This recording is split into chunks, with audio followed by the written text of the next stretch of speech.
Ngayong year 2024, ramdam pa ba ng mga Pinoy ang Pasko? For me, hindi na po. Oo naman, kahit mahirap. Oo naman po, pero hindi na po talaga katulad ng dati. Sa mga nakausap namin, medyo mas maraming nagsasabing hindi na gaanong nararamdaman ang Pasko. Ang dahilan daw kadalasan, marami silang hindi na nagagawa o hindi nakakasama tuwing Pasko. Ang single parent na si Mary Joy, is na raw ang bonding nila ng anak na nasa Zamboanga del Sur na ilang Pasko na niyang hindi nakakasama. Naliligo kami, nagpe-picnic kami ng anak ko, ngayon di ko na magawa. Tinanong ko siya anong gusto niyang gift. Sabi niya, uwi ka lang mama, okay na yun. Si Angelita, nagbago na raw ang Pasko mula nang pumanaw ang asawa 7 taon nang nakararaan.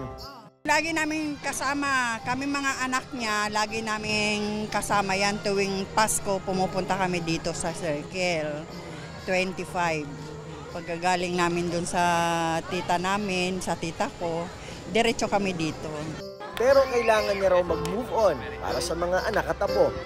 May message kayo sa asawa niyo? Tanggap ko na.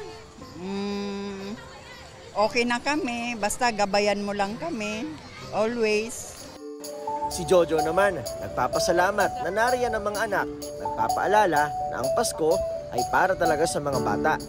Kung anong na-experience ko nung kabataan ko, gusto ko rin ma-experience sa mga anak ko para hindi na mawala sa kanila yung puso ng Pasko, yung diwa ng Pasko.